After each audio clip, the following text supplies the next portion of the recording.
Well, good evening to you all, and thank you for joining us for this next presentation of the Beit Aleph Speakers Forum.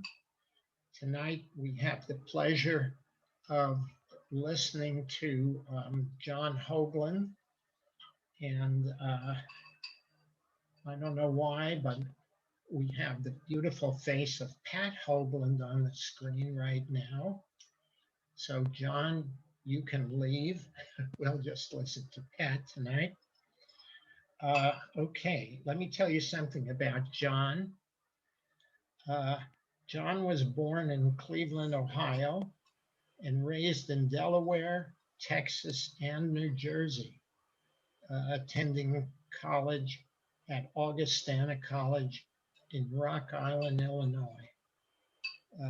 He spent more than a year in the military in Vietnam before attending law school at George Washington University National Law Center in Washington, D.C., which happens to be the place where I also went to law school, and that's one of the connections that John and I share. John and his wife, Pat, then moved to Olympia, where he served as a law clerk to Horace Hamilton on the Washington State Supreme Court. Now, that's, if you're a lawyer, that's a pretty impressive thing to become a law clerk to a Supreme Court judge. And John did that. He then joined a local law firm, Mooney Cullen, Holm, Hoglund, and Foster, for several years in general practice before starting his own law firm in 1981. His firm has included from up to 3 to 10 employees and was focused on Indian law and personal injury cases. John, I didn't know that you had spent time on Indian law. John has been a member of the Washington State Bar for 48 years, with about 36 years in active practice. He is a past president of the Washington State Trial Lawyers Association, which is quite an honor, and currently is serving as legal mediator for his own company, John A. Hoglund Mediation Services, based in Seattle, exclusively mediating personal injury cases. He and Pat have been members of Beit Aleph since 2006. Please welcome John and his presentation on reflections and stories on handling personal injury cases. John, please. Thank you very much, Stu Heller. And thank you very much for all that you are doing in this program. It's an excellent program. I have seen several of the presentations, and it's really a pleasure to be a part of this group, and really kind of an honor to have been asked by you to be a part of this group. So Stu gave you a little bit of my background, and I was with that general practice firm after serving on the Supreme Court for about 8 years in general practice. I did criminal law cases, domestic relations, some wills of the states, some corporate work. Got my trial experience in the criminal courts in Thurston County that way, but also began doing some other things like Indian law and personal injury work. Now, the Indian law was interesting because that came right from my wife, Pat, who I met in Washington, D.C., was working for the state of Washington, and one of her co-workers happened to be the chief of the Nisqually Indian tribe. And so she introduced me to him. They just happened to be looking for a general practice lawyer to counsel their business committee. And I got hired, and I worked for them for about 8 years. And it was very interesting work. I had to learn a whole new area of law, of course, in the Indian area, and got involved in some major pieces of litigation on behalf of that tribe. But when I went up my own practice, I did some of that work, but also did personal injury work. Well, now personal injury work in those days for me was car, truck, fall down accidents, people who got injured personally in some accident situation. But I also began working on professional negligence cases. Now, those included cases against medical professionals, legal professionals, engineering professionals. And all those cases were a lot more complex than normal personal injury cases because they all required the expertise of experts. You had to have a voice. You had to find a person to testify against another professional, saying that that professional did not follow or did not do the recognized standard of care in the particular case situation that was the subject of the injury, and that they caused injury as a result of that violation of the standard of care. But you couldn't just do it in writing. You had to have someone testify in court against another professional. This was not always easy to find these people, and of course, it cost some money to do that. But I'll get into that in a little while. But the other reason why I got into personal injury work generally when I opened my own firm was, you know, the most of the law business is done on an hourly fee basis. People work as lawyers by the hour. They keep track of their time. They send bills on a a monthly basis, and they expect to get paid within 1 up to 6 months for the work they've done, not years and years. Well, the contingency fee is a percentage fee, you may know, and that's not paid until the end of the case. You have to get a successful result to which the percentage that you have agreed to with the client is applied, and that's when you get paid at the end of the case. Well, now sometimes these cases take 2 up to 5 years to resolve. So if you didn't want to wait for your fee, oh yes, and if you had costs that you had to expend to hire experts, those costs normally were advanced by the lawyer. Why? Well, because most of the clients in the personal injury field were injured, they didn't have a job, they didn't have savings, or they were out of their savings by the time they got to me. And so, you know, the lawyer, I had to decide to advance my own money for these experts' costs. And these costs went on during the course of handling of the case. And so I didn't get paid those costs back until 2 to 5 years of handling time. So it was kind of a risk. And sometimes you didn't win, of course, then when that happened, you lost all your cost investment. And that was a too bad situation. So that's why a lot of lawyers chose not to handle most personal injury cases that were major or more complex. Certainly professional negligence cases. I mean, a lot of lawyers had doctors as clients. They don't want to get known as a lawyer who sued their own clients. So I got a lot of referrals from other lawyers, and that's kind of how I built my practice. And sometimes people wonder, well, not only why did you do this, but how did you do it? You know, I started off, as I mentioned, on an hourly basis lawyer. When I got to open my own practice, I was charging some hourly fees, but mostly, in fact, I did in the personal injury handle some insurance company cases, so I charged hourly for those cases. But mostly, I was representing injured people, and that's how I would generally charge the cases. Well, during the time that I was in the practice of law, I had a family, my wife Pat, as I mentioned, and 3 kids, Britt, Maeve, and Mark, all growing every year and getting more expensive every year, as you all know. So we certainly weren't going to stop our day jobs. But Pat had stopped working for the state of Washington and came to work for me in my law business as the office manager, as a personnel director, and most importantly, as the money manager and money protector. A lot of lawyers lost money from employees that thought that the money wasn't being watched too carefully. Pat watched the money very carefully. Thank you very much. And the lifestyle of my own situation was 9 to 11 hour days, 5 to 6 days a week. And, you know, the work took a lot of time, and often it was carrying cases and papers home and doing work at home in the evenings. And during this time, we also found and renovated, bought and renovated a building downtown Olympia, which Pat handled the work on almost exclusively. She became my real estate expert as a member of our team. But she was very involved in the cases and how we were selecting them and how we were investing in them. The personal injury practice over the years was always very confrontational. It was never a collaboration between me and the insurance companies. It was always a fight. We also often found that we had to file a lawsuit in order to get the insurance company's attention and respect and response to our claim for damages and injuries. And as I got more complex cases, of course, the insurance companies hired better and better lawyers. So no matter what kind of case you filed, they were going to hire the best lawyers against you. And in the professional negligence area, you had to go to the point of not just filing the lawsuit, but really proving the case way before you got to court. That you had a case with an expert who was going to testify, and that you had a right to be in court seeking the damages you were seeking. So back when I first started practicing law, lawyers could not advertise. But in the late 70s, early 80s, a Supreme Court decision came down that authorized lawyers with the right of commercially free speech to begin to advertise.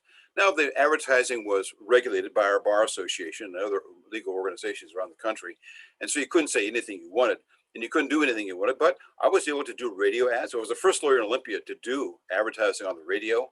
Oh, my picture and name was on the side of buses traveling up and down the streets of Olympia. And I got on TV with some ads that I created with my own kids.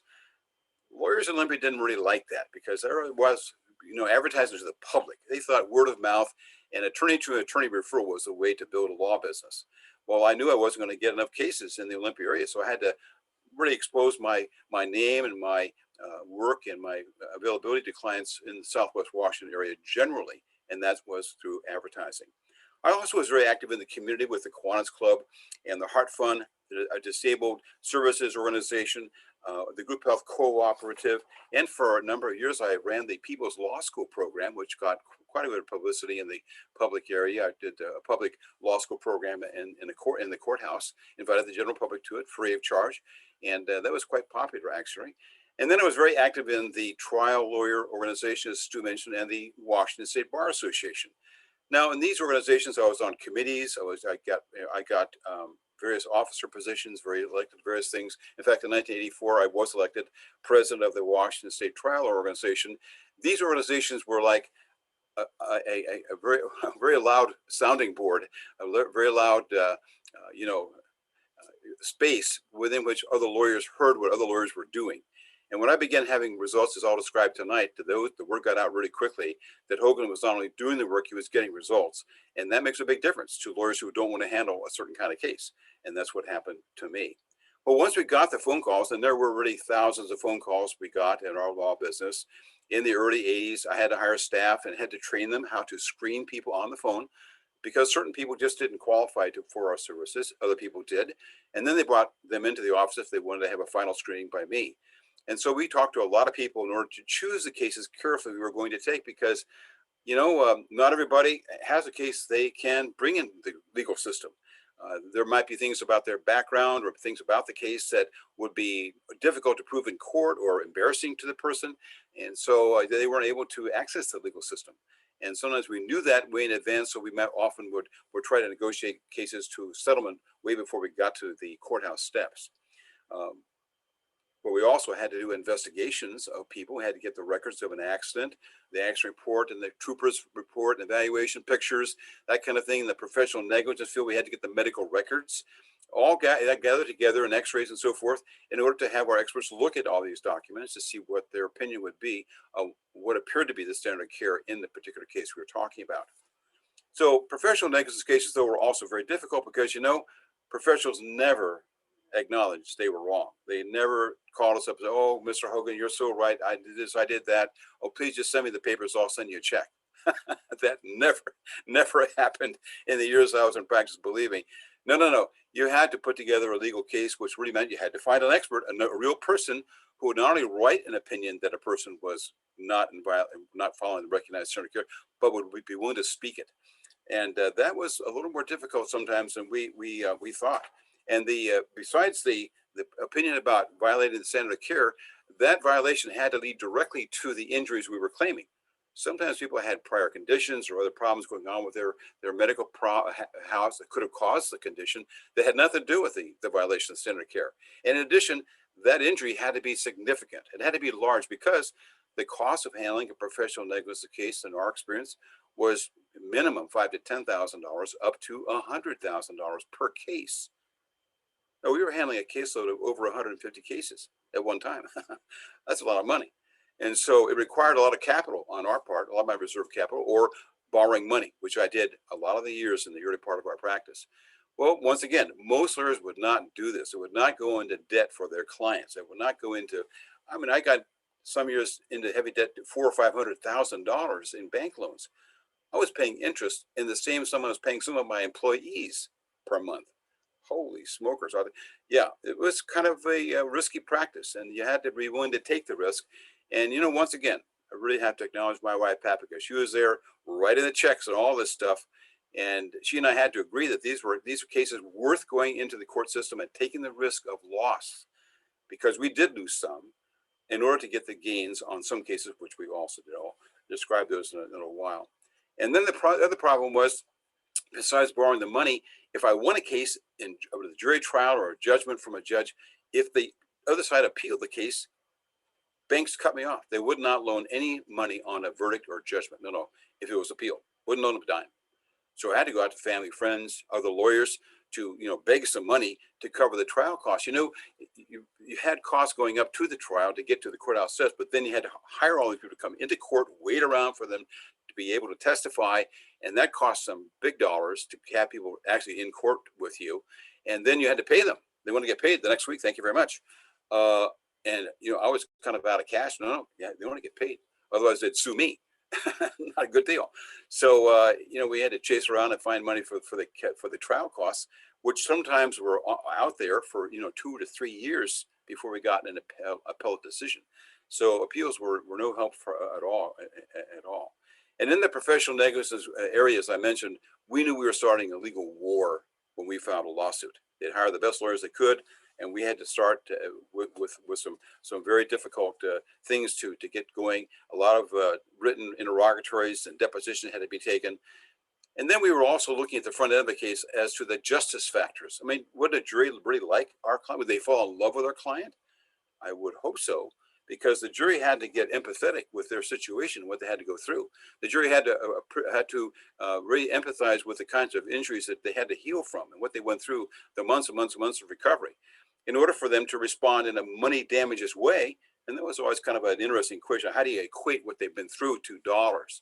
But there were some techniques and ways we used to talk to people about the value of things in a monetary way. But those injuries had to be very severe in the professional negligence case. There are a lot of unpredictability factors, I call them, in the court system that we had to be aware of. One was, well, what about the judge assigned to the case once we filed the case in a certain county? Do you know who that judge was? Would they rule fairly on your cases? I only had one affidavit of prejudice, they called it, that I had to file right at the beginning of a case before the judge made any discretionary decisions in order to get rid of that judge, to get some other judge assigned. I didn't have a choice about who, but I could get rid of one. Of course, if the word got out, that's all you did. Well, most judges wouldn't be very friendly, and they weren't sometimes. And then, of course, there was the jury. We have to have a jury selection. The jury panels brought into the courtroom, 50 or 60 people. It took that many to find 12, usually, because often these cases that I was trying were a week, 2, 3, 4 weeks in length. Most people couldn't take off from their work, and they only got 10 hours a day to be a juror. It wasn't anything.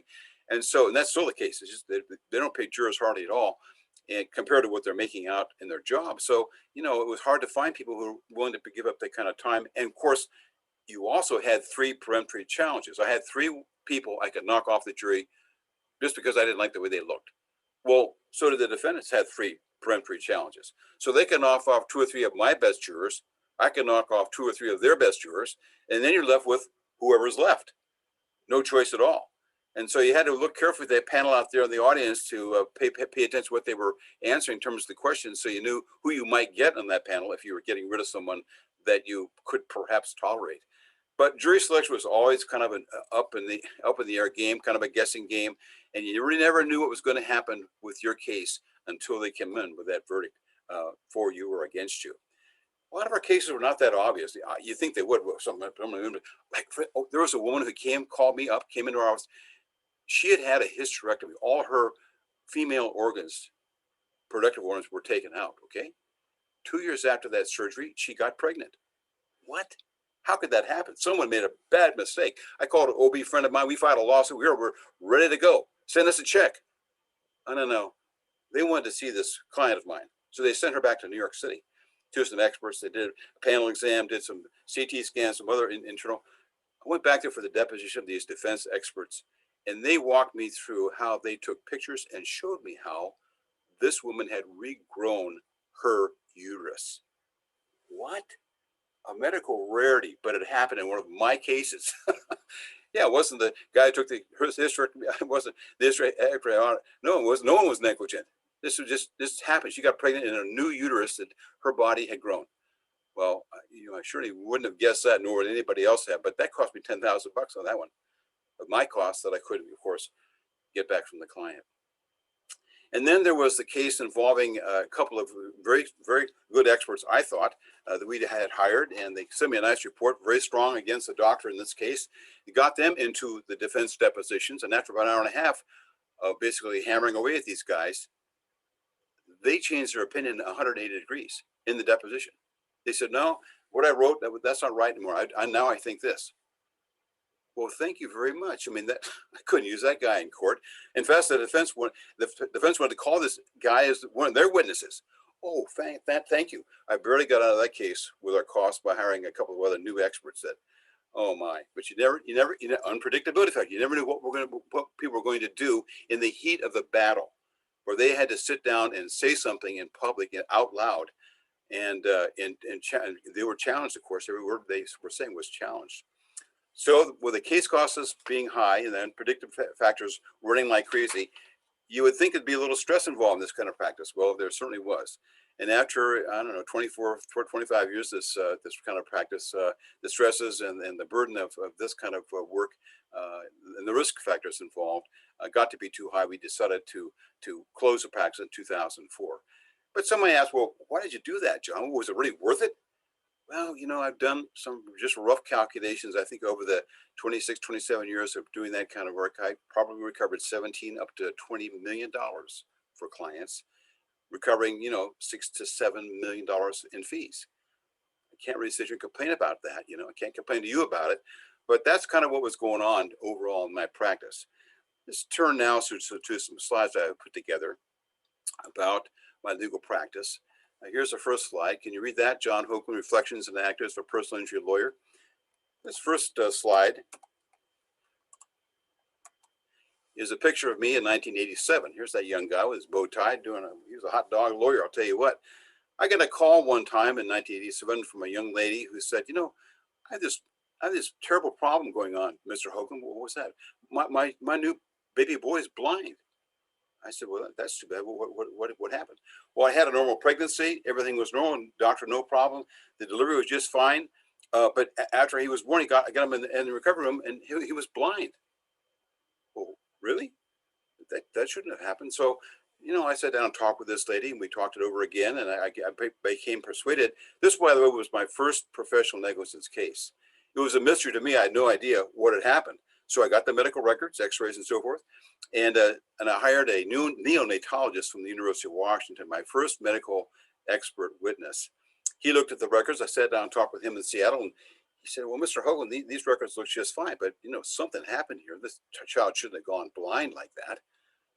And so he looked at this and that. He said, the baby head was a little bit premature, so they had to get a little oxygen. He said, well, there's an x-ray missing here or two. I said, well, what do you mean? He said, well, right after birth, when they give a child oxygen like this, they put an umbilical line, a little cord in the umbilical cord up through the child's chest to put oxygen into her system and to measure it. Those x-rays aren't here. Really? Okay. Went back to the hospital. I had quite the argument with the hospital about getting those x-rays, but I finally did get them. Took them to the doctor in Seattle. He took a look at them and said, boy, this looks kind of unusual. I don't know what this is. Let me take it down to one of my other expert friends, a pediatric radiologist. So he sent them down to him. The guy called us up, took us downstairs in this hospital at the University of Washington. He said, this is really unusual. Look at this. He said, the x-ray clearly shows that this umbilical catheter was not just in the chest of this baby. It was shoved so high it was into the baby's heart. In fact, it wasn't just in the baby's heart. It had been gone through the oxygen side of the heart, through the heart, into the low oxygen side. How could that be? Well, he said there's a ductus arteriosus in every newborn's heart. There's a little channel between the two chambers that allows blood to flow back and forth like it was like a fish. That's how they're breathing. But this line was jammed into the low oxygen side of this child's heart. So when they gave the child enough oxygen so it appeared normal in the readings, which they recorded in their medical records, they really had given the child about 3 times as much oxygen as it needed. And that's what burned the child's eyes out and became blind. Whoa. Now it wasn't a mystery anymore. Someone had done something very negligent. So I filed a lawsuit against the hospital and the radiologist down here in Olympia, even though his report sounded quite normal. So I deposed this man, and we sat him down. We had this deposition. He gave me some rock and roll and some yada yada about what a great job he was, what a great lawyer, doctor he was. And they showed me his report, and he did this. And then I put that x-ray up on the view box in the deposition. It stopped, quiet. He looked at that. He said, "Where'd you get that?" I got it from the hospital. Your records. This is the x-ray you looked at. This is your report. Is this right? He said, "Wait a minute. I'm out of here." He left. He left. He walked out of the room. Talking to his lawyer, he said, "Well, we want to resolve this case, Mr. Hoglund. Why don't we talk about, how much this thing is worth?" Well, here's how much it was worth. $500,000. That was one of the largest settlements for a medical negligence case in the state of Washington in 1987. In fact, it certainly was the largest in Thurston County. So not only was this like a little small article in the local paper, it got big paper publicity in Tacoma and Seattle. So all of a sudden, I was on the map. Other lawyers knew there was someone out there willing to take these cases and able to get results somehow. They didn't know how. They didn't care. Send the case to Hoglund, and they did. I got a call from a Kent lawyer who said, "You know what? I'm trying to deal with this case of the kid got injured over in Germany. I'm getting the records now. I'll call you up." And so let me tell you what happened in that case a little bit later. But about the same year, I think maybe it was a year later, 1978, 79, I got a call from a doctor in Aberdeen, Washington. This was an Indian doctor, and she was a nice enough lady, but she was a little sharp, a little edgy. And she had run into some problems out there in Grays Harbor County. In fact, she lost her hospital privileges because the doctor said she wasn't getting along. She was being abrasive. She couldn't talk nice, et cetera, et cetera. And she began getting reports, she said, from her patients who told her they shouldn't go back to Dr. Thompson because she was a bad doctor. She wasn't doing this, wasn't doing that. And apparently she got this report from a number of patients and people who said they had been to the hospital, got the same kind of razz from the doctor, from the nurses in the hospital. "Don't go to Dr. Thompson. She's a horrible doctor," blah, blah, blah. Bad-mouthing her, creating a tort claim called the intentional interference with contractual relationships. Now, this wasn't a professional negligence case, but it was a contract case. And so we fought a claim in Grays Harbor County against about 11 doctors and the hospital and all their staff for about $140,000 in lost income and lost patients. Well, the case went to trial. We had, 35, 40 witnesses, a lot of witnesses. I talked to a lot of people who told me the same story. We claimed over $100,000. We actually got an award from the jury for $90,000. But you know what? During that trial, I didn't think we were going to get anywhere close to that because the trial judge, one of these trial judges from a different county on this case, he started off not liking me, not liking my client. He didn't like this case at all. The defense made 33 motions during this trial to keep questions being asked and keep witnesses being brought into court. This judge granted 33 motions against me on evidence. So by the time I got to the end, I had holes in my case all over the place, but we had enough evidence to argue to the jury, and they gave us a $90,000 verdict. Well, within hours, this judge reacted. "Oh, no way." The defense made a motion. He granted a judgment notwithstanding the verdict. I never heard of that. JNOV decision. Because in his opinion, there wasn't sufficient evidence to carry the case. The jury got carried away with some emotional arguments as lawyer. Really? So we had to appeal our verdict to get our verdict back, which we did. And a couple of years later, we got the $90,000 verdict back with plus interest. But you know what? It was a kind of a bad situation for everybody all around, but we certainly learned you couldn't always trust the judges you've got to sign on the case. Well, in 1983, that lawyer that called me about the kid who got injured in Germany called me up, and we had gotten the records. We'd had them reviewed by the same neonatologist in Seattle, that this hospital in Germany created a number of different things, caused the young kid not just to be blind, but brain injured. And so we were able to recover for that kid $1.6 million, the child and his parents. So once again, that got pretty good publicity. And once again, I was on the big time map for handling personal injury cases in the Olympia and Southwest Washington area. Now here's a picture of my office in 1981 with one of the associate attorneys that I had working with me back in 1981. And here's the inside of my office, my little landing field there, my desk, and here I am on the call with somebody who wants to bring in another case. and had a staff of about probably 5 to 7 people at that point in time. And then in '83, I moved my offices to a building downtown that we had renovated that I mentioned. And there I am in that office in Olympia, and feeling pretty good, because that year I was also elected trial lawyer president, and that was a big deal. Got a lot of publicity.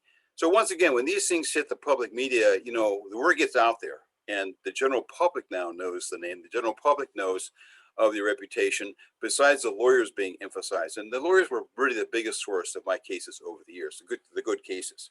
And I'll tell you a couple more stories in a minute, but I just mentioned one case that came from a guy from Kent. I got a call in about let's see, this is about in 1983 from an engineering company in Albany, Oregon. Warren and Brewster were being sued, but they had not paid their liability insurance for a couple of years. They thought they were immune from lawsuit, doing such a great job. One of their own clients sued them for over $1 million for a sawmill they had designed and built in Yakima, Washington. And here they wanted me to help them. Why from Olympia? Why don't you hire someone? Because we want a good lawyer who knows how to try cases from Washington, not from Oregon. And so I said, well, how are we going to do this? You're in Albany, Oregon. You have all the information about what you did down there. And over in Yakima, that's where the thing was built. I had to go over there to, have depositions, all this. Not a problem. They said, we'll just send our private plane to pick you up. This engineering company flew me from Olympia to Albany for many meetings, Olympia to Yakima for many meetings, depositions, so forth, in the trial. Of course, I stayed over there during the trial, but every weekend they flew me back. In fact, one rainy Sunday night, my wife was taking me to the airport for this private plane. It was storming and lightning. She said, "You better come back, bud." She was driving away with her 3 kids. Me going off to try the case in Yakima, Washington. And so that was an interesting trial. It was a very complex case, as you can imagine. We had to recreate the entire small log sawmill in the courtroom. We had to build models. We built models. The plaintiff built models of what they said we had done, and the changes they all had. We had to have pictures. We had over 330 exhibits in that courtroom. 330. The place was just packed full of. You couldn't even sit down there in the seats. There were exhibits all over the courtroom. And then, we had sent all of the financial data of this firm to one of my geek guys and my engineering geek guys in Albany, Oregon, because this was the time when computers were just beginning to come into vogue, to be recognized. Well, this guy knew about computers. He fed all this data, this financial data, into it, developed a program to have it analyzed, and developed some charts and graphs that we bought, we bought monitors, old TV monitors into that courtroom, 3 or 4 old TV sets that we linked together. And somehow he did this. I didn't know how to do this stuff, but he showed with his charts that ever since the small log sawmill that these guys had designed and built was put into operation at Lehman Lumber Company in Yakima, they made money. In fact, by the time of trial, he discovered they had made over $330,000 over their expenses from this small log sawmill. Well, when the jury heard that, I could just see their eyes roll in the back of their heads. Forget what a bunch of hooey this is. Defense for now. I was defending this engineering company. I was a defense lawyer. We got a defense verdict, and they also granted us about $35,000 in bills they hadn't paid us for changes they had made. So after that 28-day trial, 5-week trial, and 330 exhibits, we got a win, a defense win. And of course, they didn't like that, so they appealed it, and it took another 2 years to get our money back. So they lost $1 million lawsuit, and we won it, and then we had to go on appeal to get the money back. Well, in 1985, the word was getting out there that Hoglund was doing something bad to the doctors. The doctors didn't like it, so they invited me to one of their meetings. Here's an article about the meeting. What are you doing, Hoglund? All these bad lawsuits against doctors. You're creating a whole problem for us. What's going on? Well, I said, listen, gentlemen, look, I get lots of calls. I do, but you know what? You should know, number one, most people don't bring a legal complaint against their doctor, even though some mistake has happened. Most people don't do that. And then once they call me, I have to screen it again. I have to find another doctor to testify against you in face-to-face in the courtroom that you did something wrong, that you violated the recognized standard of care. That is a very rare thing. It's hard for me to find doctors. I have to go out of state, and it'll cost me lots of money to hire these guys. So I said, most lawyers don't handle these cases, number one. And number two, most lawyers like me don't take these cases. So that's number one. But on the other hand, I know that the insurance companies are charging you a lot of premium income that, by the way, they're not spending in claims paid expenses on an annual basis. And our organization was, of course, challenging them in court and in the legislature, and we were having a huge fight about this. Well, they at least understood more about what was going on once I got done doing my spiel. Although they were in my face that night. There's no question, it wasn't a very pleasant dinner for me. Well, then I got another call that I think will really interest you. This happened about February 1986. I got a call from a lawyer, once again from Gates-Harbor County, who'd heard about that doctor's case I tried down there. His name is Gordon Godfrey. Now, Gordon Godfrey later became a Superior Court judge in Gates-Harbor County. So this was a sharp lawyer. He called me and says, "John, I need your help. I'm involved in a huge accident that happened 3 years ago. It's about ready to go to trial. And here's the problem. This case involved a van being driven by an Evergreen State College student. They crossed the center line on a state highway and front-ended the van that my clients, my family of clients was in, had a horrible front-end collision. In fact, 1 death occurred, 8 serious injuries occurred in this accident, including my own client, the guy who drove the van. So Gordon said, "Look, I was handling this case, and I had it all proved up. I had all the liability thing. I did a lot of things. He showed me some work he had done, but I just got a ruling from the judge that said that the state of Washington, because we were suing the state for negligence in creating the accident, because we said that the state of Washington didn't maintain their highway well, and that's what caused part of the accident. But the other part was the guy who was driving the van, turns out my client, who was driving on behalf of Evergreen State College. She was working for the college, made as an agent the state liable. And so you win the case, Mr. Godfrey. All you need to do is prove your damages, but you do not get to put on the liability case." He said, "I was going to do that, but now I can't." And the judge said, "Well, now the other plaintiff, who was Mr. Guy Perry, he was a defendant and plaintiff, who had brought a claim against the state of Washington because he also said the state failed to maintain their highway.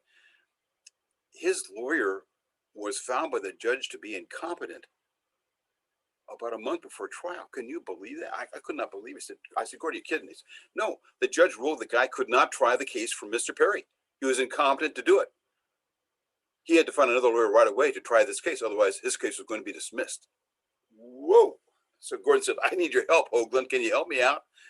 So I cleared my calendar and went down to Gates-Harbor County. We took motions. We got in front of the judge. He approved me as the lawyer for Mr. Guy Perry now. Guy Perry, this driver of this van that crossed the center line and stopped. So Guy Perry was driving this van. I'll show you right here. And coming toward him was the van of the Castle family. And he was on my Guy Perry was on the outside lane of his travel as he approached an intersection of the highway with a railroad track. And when he got to the railroad track, his wheels got caught on the rail and caused him to go across the road and hit the other van head on. And so I said, "Well, how are we going to beat that, Gordon?" He said, "Well, I got this case about a day after the accident. I knew these people; they were family friends of mine, and so I got this case really early up. And I went out to the scene of this accident, and here is the diagram I have drawn of the Highway 101 in Gates-Harbor County, running north-south, with a curve in it. Running through that curve was a railroad track that created, as you can see, these little dotted red lines around the railroad track, ruts in the highway. It had not been maintained well at all. In fact, State Patrol had told Gordon Godfrey there were a number of accidents at this very intersection before this happened. And they complained to the State Department of Highways, "Fix this, fix that, get these rails, plug up these holes." But there were holes on the side of the rail, said Gordon could see.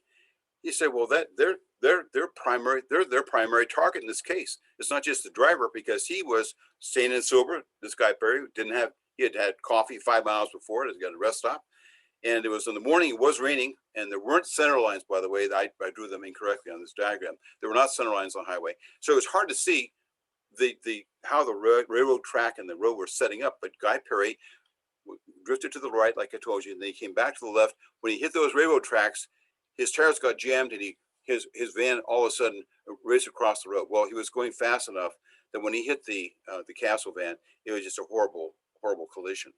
So Guy Perry sued the railroad company and the state of Washington as well for his damages. And of course, the Castle family, through Gordon Godfrey, had sued Guy Perry, the state of Washington, everybody. So there I was, looking at a huge trial, and this and with this, and so here's what a good lawyer can do at the early part of a case. Gordon Godfrey went out to this scene of this action. He saw this problem, and so what he did was he hired a local artist, a school art teacher from a high school, and he went out there and he laid a 40-foot by 10-foot plaster mold of this area of the highway over the railroad tracks. And you can see this dotted line. That's the area of the mold. Now here's a picture of myself, Pat, and my other daughter with a plaster of Paris recreation of the intersection. So you can see the highway running through there. See that curve? That's the highway. And you can see the railroad tie there. The railroad track ran right across the highway right there. So it was obviously a difficult area to envision, okay? But to the left here, you see this white thing along the left-hand side of this picture? That is the edge of this 40-foot by 10-foot wide section of highway and railroad track that Gordon Godfrey and this art teacher had made a plastic Paris mold out of.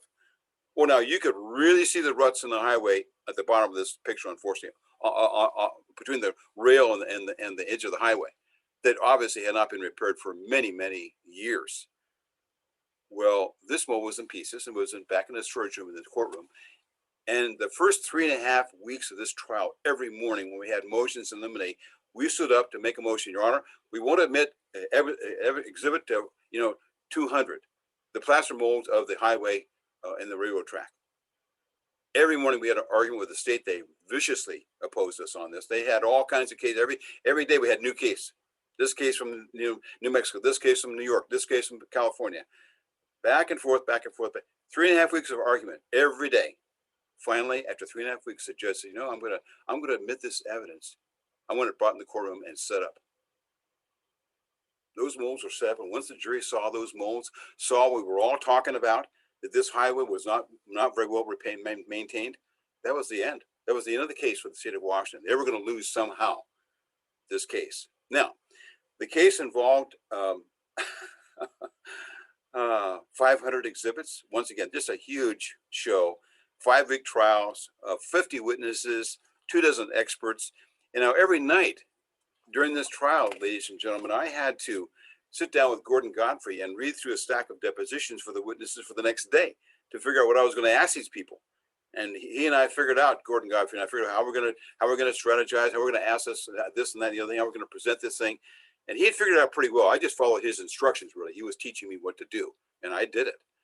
And we got through the whole trial, 5 weeks, and we had the arguments in front of the jury, and the jury granted us an award. Now, they found Mr. Perry, my driver, 75% at fault. But under comparative negligence law in Washington, for his 25% that the state of Washington was at fault for the cause of this accident, Mr. Perry could recover 25% of his damages. Now, in his damages presentation, they had hired a doctor from Seattle who came down. This guy later became a pretty good friend of mine. But they'd also prepared some medical paintings, some 2-foot by 4-foot paintings of each of the injuries Guy Perry had in his legs. He had severe fractures of his legs, his knees and legs, and one of his arms. And they showed all this in very vivid detail. And this doctor, Dr. Davis, was asked to testify. I actually asked Dr. Davis to step off the witness stand, step out of that chair, and walk down in front of the jury with all these charts kind of surrounding him and teach the jury about Guy Perry's injury. And he did a beautiful, beautiful job. Now, Guy Perry was an airline pilot. He was trained, had all the experience, had all the flying arts to be an airline pilot. He's just picking up another degree at the Evergreen State College when this all happened. And so he lost his ability to fly, his ability to be an airline pilot. That was some major, major money that he lost as a career time. And he was, of course, in pain. He could hardly walk in the courtroom. And so the jury could really see that he was hurt. And so the jury granted him $3.2 million in damages, 25% of which was $825,000. Let me show you that. Let me show you that slide.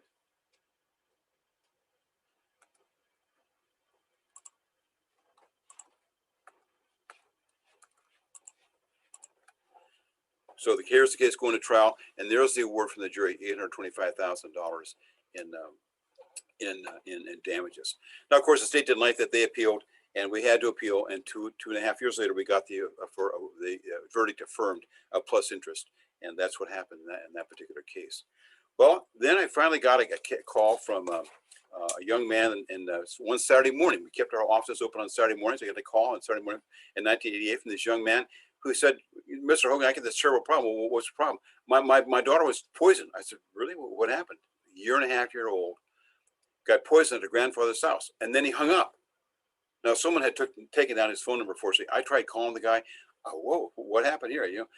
I had a hard time getting back in touch with him. He had a hard time talking. He was so distraught by this whole situation because his father, the child's grandfather, was in the military. He was an helicopter pilot, and he was being transferred to a station overseas. Before he went, he was ordered to take, in writing, a drug by the name of chloroquine. Chloroquine was an anti-malarial drug. He had to take it 6 weeks before he left, and then had to take it 6 weeks after he got to his new duty station. Well, he brought that medicine home, and that medicine was in a bottle on his kitchen counter. And let me show you this. Let me show you this bottle. So here's the bottle. It was on the kitchen counter, right? This is the actual bottle. Now, you can't read the label, but it says Madigan Army Hospital, chloroquine, and it says keep out of reach of children in red, but very small letters. You hardly could see it all. However, this cap was very easy to remove. Not a child-proof cap at all. You know how hard they are to take off today. No, not then. Not in 84, not in 85.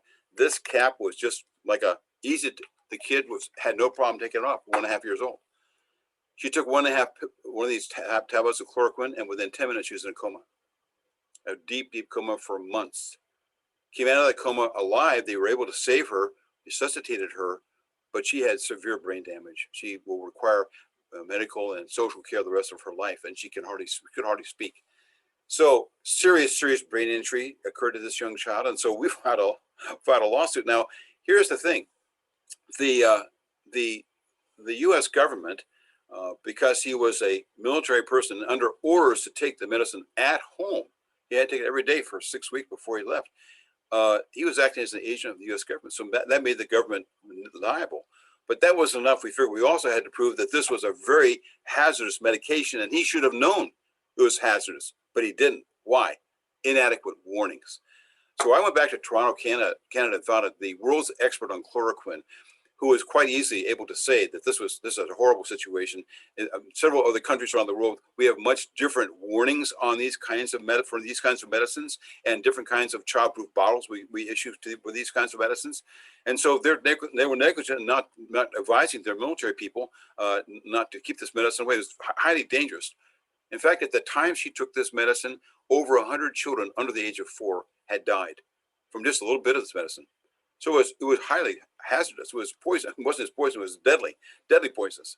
But no one would know that looking at this bottle, and the label is on it. So he was saying it had to have a much different word. He showed, we had a whole presentation, the kind of label and so forth. Well, we went to trial in Tacoma, 2.5 week trial, judge trial in front of a judge. At the end of my case, the judge called me and the U.S. attorney back into his office and said, Mr. U.S. Attorney, how much you've offered Mr. Hoglund on this case? Now, understand, we had just finished presenting millions of dollars in damages. He said $200,000. He said, that's just not going to be able to be enough in this case. You need to call your higher authority back there in D.C. and get more authority for this case. Otherwise, you're not going to like the result you're going to get here, friend. I said, whoa. After lunch, they came back and said, well, we called them, no authority. No, we're not responsible for this. We don't have to do anything more of these bottles. That's it. We have to protect our soldiers, and they have to take this medicine, period. Thank you very much. After a little more testimony, the judge came down with a ruling of $7.2 million for this child and her parents. $7.2 million. Well, the U.S. appealed this case, of course, but after a while, they began to think, well, now, we were already one an appellate court looking at these facts and this situation and this whole warning thing. They decided to pay me after about 1.5 years of waiting.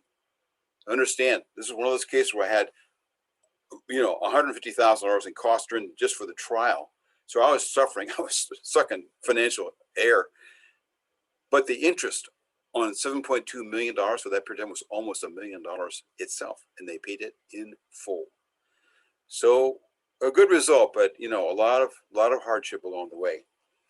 I went back to the Assistant Secretary of the Army and the Pentagon, made a presentation about this, and said, "You guys need to change your label on these medicines to save the families of your service people who are using this at their homes during leave.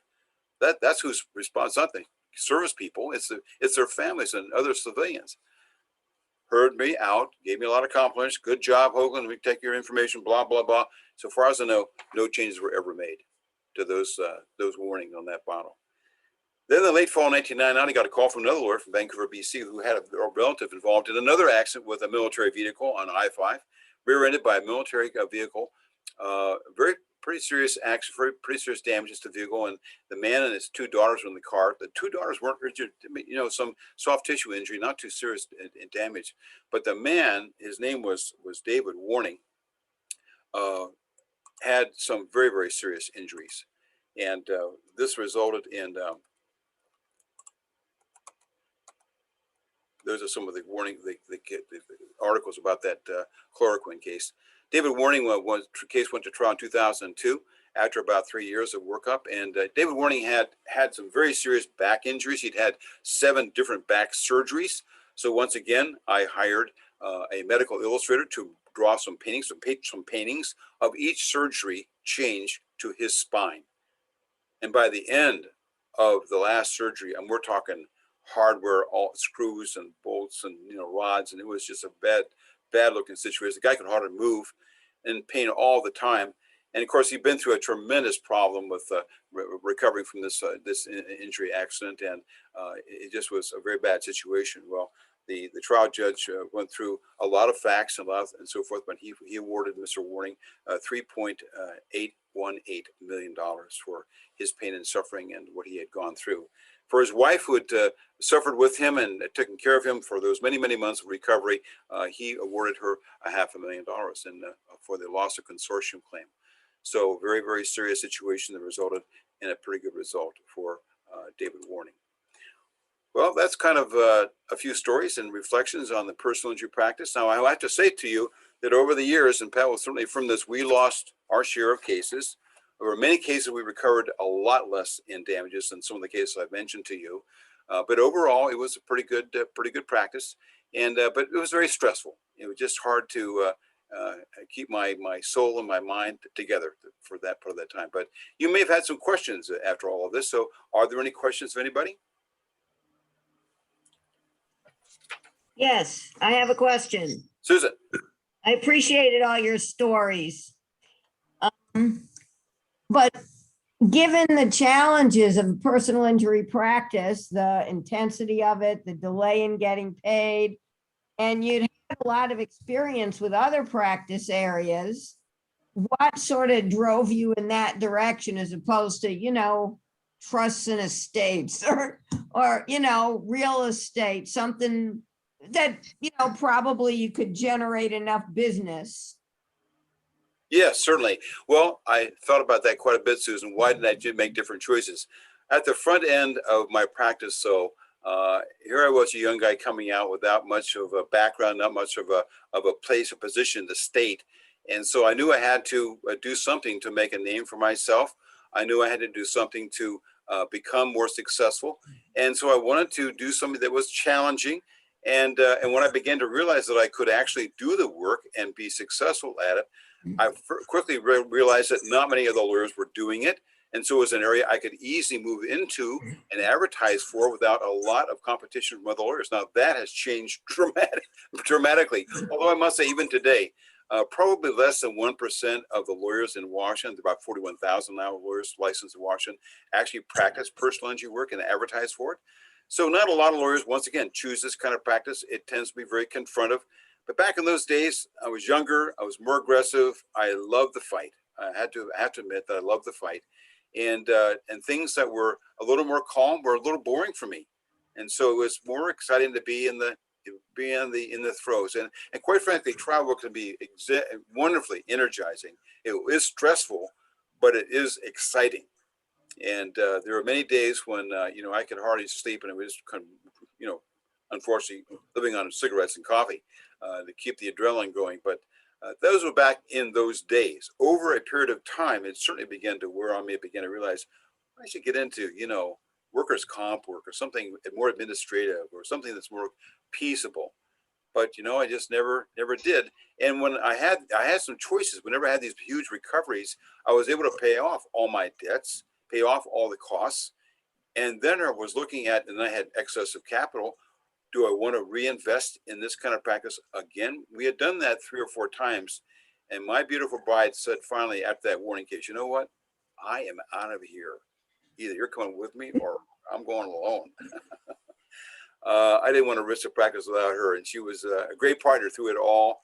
And we both agreed it was just not good for our soul and our health to continue that kind of a high stress practice. But I guess those are the reasons why I got into it and stayed with it for as long as I did. I have a question. Whoops. How do you keep focused on what you're trying to do when somebody's jumping up and down objecting to everything that you're saying? I mean, how do you formulate your thoughts around how you're going to counter whatever their objection is? How do you do that? Well, part of the process is just really understanding the case you've got and understanding what is that issue, what is the objection about. Are there some?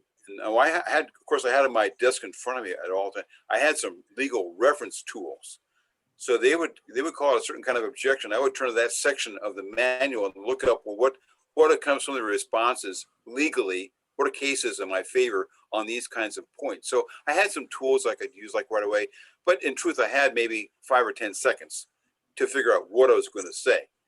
I usually try to start off slowly so I could keep on figuring out what I was going to say. But in the end, it was, I guess it became training as to how to be a reactor almost immediately to whatever was being objected to, and going right for, the positive side of the issue or what I was trying to gain from the piece of evidence or the question, or just bailing, say, yeah, you're right. Okay, I'll rephrase it. I'll take it away. I'll forget that. Sometimes you had to do that. And just say, no, I'm not fine on this one. You win. But it was really kind of training over and over again. And of course, that kind of training drifted over into my real life, where I was unable to be very collaborative with people, unable to have a nice conversation without being right and arguing with them. Does the judge ever get involved in taking one side or the other, or when maybe they feel like it's not the right thing, but you gave up on it? Do they ever intercede in any of that? I would say that 95% of the time, the judges try to be as fair as they can be, knowing as little as they know about the entire case in front of them. But usually lawyers will bring to judges briefs, legal briefs, research, and thoughtful arguments in writing that the judge can look at before you have these confrontations in the open courtroom. And most of the time they try to be fair, but unfortunately, like I cited to you, I had one situation where the judge was just against me from the first day, and proved it in the way he handled the motions. And then after the trial, the judgment, notwithstanding the verdict, I couldn't believe it, but that's the way he reacted to the case and to me. There was nothing I could do about it. So, but that did not happen that often. Most of the judges, like in that Guy Perry trial, making that decision on that huge plaster mold, that was a tough call. He knew it was going to prejudice the state when he did that. And he made them really come to the mat with all the evidence they possibly, all arguments they could argue before he decided in our favor. Now, having said that, he is the guy who ruled that Mr. Perry's lawyer was not competent. I've never heard of a judge doing that in the opening. I mean, I had to read the transcript. I couldn't believe he said that, but he did, and said, you can't try this case with this man. You're going to have to find this guy another lawyer. And whoa. That's a pretty heavy duty slice of discretion there. But judges have a lot of discretion to do what they think is the right thing in a situation. And sometimes, now obviously, that was in Mr. Perry's best interest. He was trying to help that kid get a good trial presentation. which he knew his first lawyer was not able to do. But he also knew that Gordon Godfrey was smart enough to get a guy like me and work with me on it. I was presenting Gordon Godfrey's case the whole time. I can't really take a lot of credit for the strategy and all the evidence he brought and the witnesses he had deposed. No, he did all that work up front. I just was the mouthpiece in the courthouse. But that was kind of interesting. Yeah, that's how the British courts work. British courts have advocates called solicitors that bring cases to lawyers who are the trial advocates in the courtroom, and they feed them all the information. And they just the barristers then go to the courtroom and argue the arguments. But you know what? On the back of their cloaks, they used to have a little bag that the solicitor had to put coins in, the feepers. If they didn't hear the coins dropping in the feepers, they stopped arguing. End of case. So in that situation, it was like the solicitor barrister situation. It was quite interesting to experience, and it seems like a lot less work, but it sure wasn't. I mean, it was a lot of quick learning and a lot of guessing about what people were going to say, and I wouldn't want to do it again. I wouldn't do it again. I wouldn't say yes again. I have another question, Okay. which is maybe a little off the wall. Is that when you were into your work there at your law firm, do you think you could have enjoyed Bet Olive, or is it just too jarring a contrast and you couldn't sort of sit still long enough or focus long enough to appreciate any of it because your mind was just in a different place? You know, I was active in a spiritual organization in Olympia at that time. We did take our children to the Sunday services, and I did sit there and listen to things going on, but I have to admit I was thinking about what I had to do at the office that afternoon.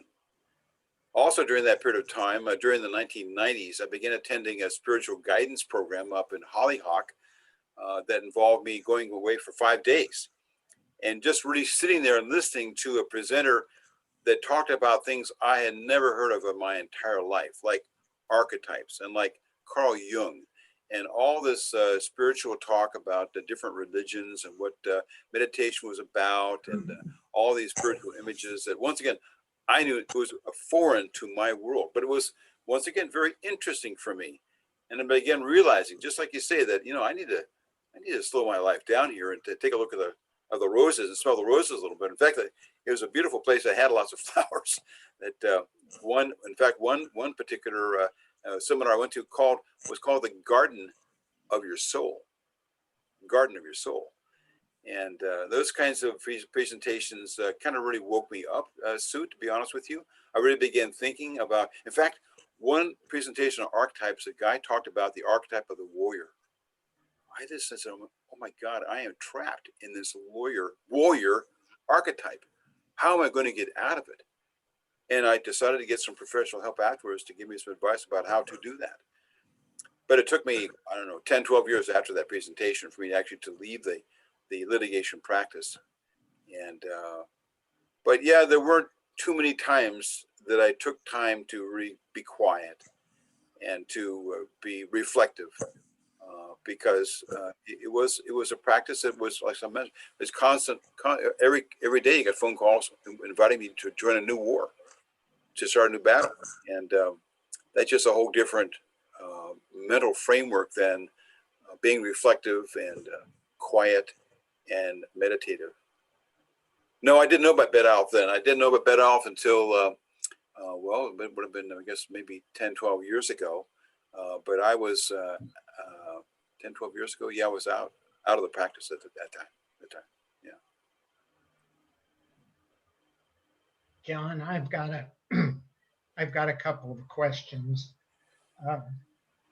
One I asked you before, but I think the others might be interested in your answer, and that was after you spent so much time, effort, money, blood, sweat, and tears winning these judgments for clients, for the ones you won judgments for, Um, how many of those clients did you think really were, I don't know what the words are, were pleased, or it brought them happiness, or resolution of their issues? I mean, what results when somebody gets $1 million and they still have a broken back or something like that? It's not a pretty picture. Not a pretty picture. Of the clients I've actually been able to follow, and I haven't followed that many, the clients who got really significant awards that I have mentioned here, certainly the money affected them initially. And in some cases, they still have quite a bit of it. And it's really helped them. There's only one case, that initial case, that young boy that got blinded at birth. That money was well invested and well counseled for him. He became a water skiing champion. He became a college graduate. The kid has done, so far as I know, as of today, very well with his life. I'm sure we helped to buy him one of those very early readers. You could speak into this machine, and you could read into the machine. The machine would play it back in Braille. And so he was able to read things with the machines we were able to buy him with some of his money. And so that recovery really helped that young person. Certainly the young lady who took to the poison, her life was significantly changed, but her family got terribly, the greed over the money was just, I heard some very poor stories about what happened there. Of course, the parents got divorced and were just fighting about the money back and forth. And so often it was the money people were fighting after. I had people who were relatives taking care of people who had been injured, stole the money from their trust accounts out of the banks. And so, a lot of money rarely helps people. It can benefit them, can support them. In most personal injury cases, though, people didn't get nearly what they really should have gotten out of the legal system for their injuries. And although I didn't find a lot of them were unhappy with the process, they felt good about proving somebody was wrong, about getting them to pay something for what they'd gone through. Now, they, as far as I know, never got an apology from any professional who we had sued. No, that wasn't part of the deal. I tried a couple of times, but no, they refused. No, we're not going to give anybody an apology. We didn't do anything wrong. So they didn't get any feeling of justice that way. But I think most people felt like they felt like they didn't go into the process knowing it was going to be easy. So and of course I told them it wasn't going to be easy, and it wasn't easy. And in the end, we didn't, of course, could never guarantee what the result was be. And it was always kind of a negotiated result, unless you got a jury verdict or judgment. But most of the time we were settling cases. Those were negotiated settlements. And so the clients were always involved and realized that there was going to cost more money to keep pursuing the case that would affect how much they would get net. And the fact that they could lose it all. They could lose the offer because they could go into the court system and lose it because there was unpredictability factors that we had to point out. So, in the air, it's a system that exists to keep people from going to combat on the yards with their guns.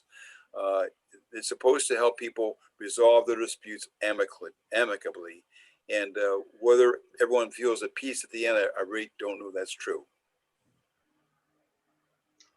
Okay, my other question, I guess there are two parts to that, but I imagine that every time you were in court in front of a jury, you're looking over your shoulder to see how the jury's reacting to what you're saying or what the other guy's saying, and you're trying to read how's this going over. And I wonder if you ever thought you got good at reading the jury. And the other part of the question was, did you have to deal with clients who wanted to tell you how to try the case? Okay. No and yes and no. With regard to jury readings, it's a couple of times I would hire professional psychology type people to actually help us during voir dire, to read body language and to watch the reactions of jurors as we ask the questions, because there was no way that I could observe everybody's reaction to a question.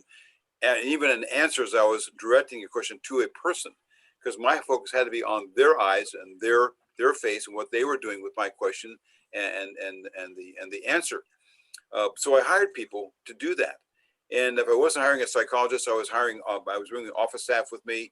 Pat sat in on a trial or two to watch the jurors while I was doing my thing. Because I had to pay attention to the exhibits I was managing, to notes I was reading from, or whatever else. So I was pretty busy. Now, occasionally, I did try to make as much eye contact as I could with the jurors during final argument. And you did get somewhat of a reaction to certain people. And sometimes I was able to predict pretty well that I had most of the jury going with me, or I was going to lose this case no matter what I said. So shorten it up, folks. So reading juries is kind of an art form that, sometimes we were right, sometimes we were wrong. I'm not really, no, sure I could say I read them real well. No, I got what I got. In terms of clients, by the time we got to the courthouse steps, I knew what kind of a client I was dealing with.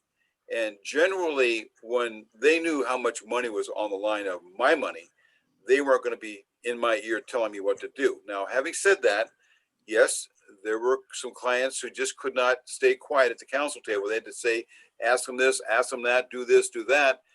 And a couple of times I had to excuse them I had to ask for a recess and to say, you need to go out of this courtroom. You're getting in the way here. And the jury is noticing that.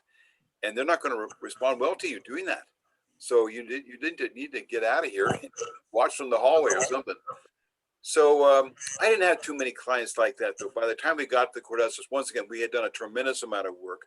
We'd usually spend a tremendous amount of money. So they respected the fact that he must know what he's doing because he's a tremendous amount walking into this thing. He could lose.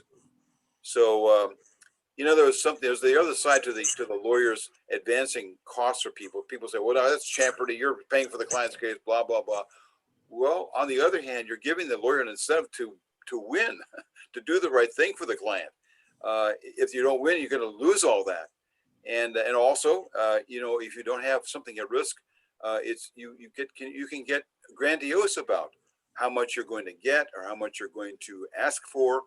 And so grandiosity had to be very carefully watched out for me anyway. I'd watch out for it because you could really talk yourself into a case that's worth a whole lot more than it ever was worth, or that the jury was really going to give you. And if you had gotten offered more than that by the defense before trial, you just left somebody's money on the table, and it usually was your own.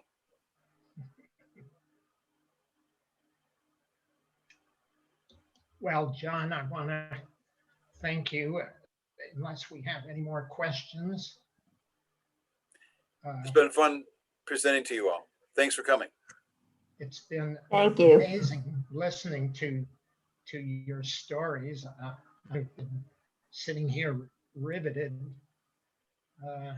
Thank you very, very much for your presentation.